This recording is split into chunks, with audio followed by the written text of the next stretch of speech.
the DSA working overtime to turn its radical agenda into a reality. New York City's co-chair blasting America's entire political system and demanding a total teardown of it. Listen.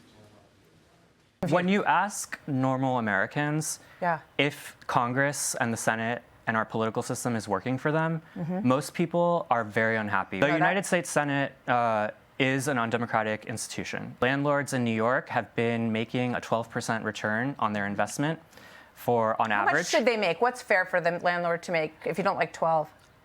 They're complaining that 12 is not enough. And we don't think that anyone should have a constitutional right to double-digit returns on their investment. No one should have a right to a double-digit return on their investment. No one has a right. I think his man bun is too tight because it's squeezing the logic out of his brain to say things like people don't have a right to invest something. Do they also not have the right to lose 12%? Is there going to be a bottom floor to protect me at the same time? Well, the good news is he said a constitutional right, and I'm hoping that we're not all going to go back and change the Constitution. Well, he doesn't realize that how it works. It's not even relevant. He doesn't even know what the word constitutional means, the fact that he would use it in that context. But go ahead. That was all I was going to say. That's a great snippet. I think it kind of sums everything up in that. So he's going to decide what landlords, what profit an investor can make, when that's going to just force people to not invest, or it doesn't give the incentive to buy a building and to fix a building and then lease a building. So if what he had, so he would be in control of it, or the government would be in control of it instead, that would never work. So several years back, I did a documentary in Cuba, and I was working with all these businesses, and anytime one of the businesses did exceptionally well, the government would say, you're making too much. You can't have any more locations. We have to sell some of these things. You have to buy this product from somewhere else. And so this is a really good preview to the movie of capitalism gets totally constrained when you start telling people, not only am I going to tax you, not only am I going to hand your money out to other people, but I'm also going to limit the amount of money that you can make. I think I'll give him one piece of credit for something he said, which is that there are people in this country that if you ask them about the system, they will say it's not working for them. But I don't think he's allowed to make the direct leap to they want to see the entire system be wiped out or torn down. I think they just want to see some adjustments to it. And to those people, and I'm not talking about the progressives that are like this guy or AOC or Mamdani or whatever, there's no talking to those people because they've already decided what their vision of utopia is. But my advice to other people who feel that way is then get more involved. You can't complain that you don't like how the system is without advocating for yourself, without voting. Do you know how many people I speak to say they don't participate in their local elections, or when they do, they just go down party lines and they don't necessarily understand what each person represents or what they stand for? Here in New York City, they have all those complicated questions on it. I sit and I look those up in advance because they are purposely made to confuse you. And I think about them beforehand and what I want my answer to be so I don't have to decide on the fly and make a wrong decision, because all of these things matter. And so I encourage people to think about their role in democracy as well before they just blanket complain about it. Agreed. And I think also, though, like my dad was a sandhog. He was uneducated. He came from Ireland, came to this country, but he lived a good life. You know, he provided for a family. So I think people have an opportunity in this country. That's why you have so many people coming to this country. So to say the system isn't working, like most people won't be trillionaires like Elon Musk, fine. But people have an opportunity here to better themselves and not by relying on a bigger government check to go out and get a different job, to get a higher wage. So I would argue the system works for you the same way it does for me, the same way it does for everyone else. Yeah. You have to tell people what a sandhog is.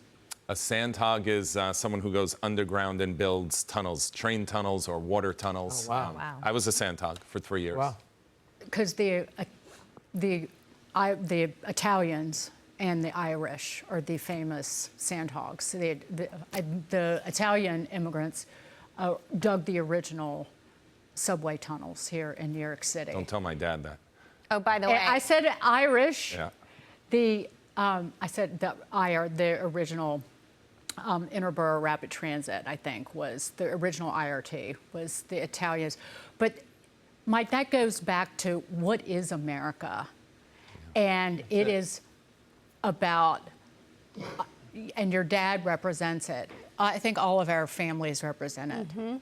Your family, it is the idea of the honor and dignity of work, and the honor and dignity and pride in providing for your family, even if it means doing a job that is just dangerous, gut-busting and dangerous. Yeah. And at the end of every day, no one who raised us and none of us here at this table will ever allow somebody like that socialist to tell us what we can earn and how we can spend the money that we do. And I think that that's the message to anybody. You want that guy telling you you're not putting an in-the-ground pool in your backyard. We'll be taking that and that and that.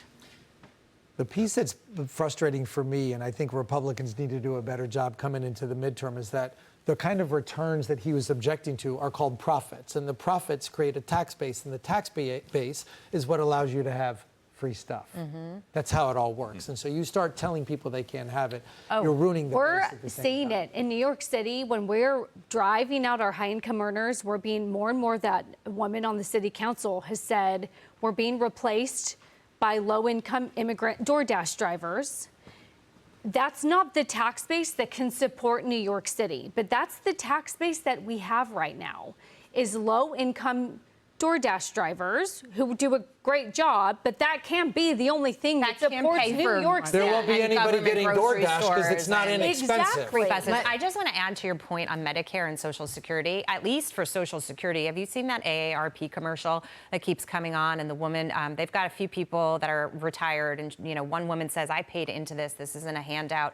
And the other guy's talking about how he uses it for prescriptions and to buy groceries. And then the AARP woman comes on and she says, "We are fighting for seniors to make sure that their Social Security will be there for them." That is a big fear right now. And those people have paid into the system, and we're all paying into it right now. So before we start thinking about turning the system on its head and giving out more handouts than we already do, we ought to think about how we're going to preserve what we need to preserve to give people what they are rightfully entitled to. To Dagan's point, though, capitalism will always win. Always. So, But don't right? take that for granted. I know. I have something to add on that, but in Medicare, Social Security is still our biggest expense on the budget, the federal budget. But in terms of Medicare, people always say, I paid in, I'm taking what I paid in. But with Medicare, for every dollar someone retiring today, a couple retiring today paid in, they take out in medical care and expenses almost $4.50 for every buck they paid in. It's $4.40. That is unsustainable. Is that inflation adjusted, though? I think it's big government fraud, waste, and abuse. It's loaded contracts. It's right? it's actually just medical expenses have blown out to the upside, in part because the federal government has taken over. Unless that dollar's Healthcare. invested in Intel, then we'll have the return. Oh, but you're not allowed to have double-digit returns. Sorry, good point.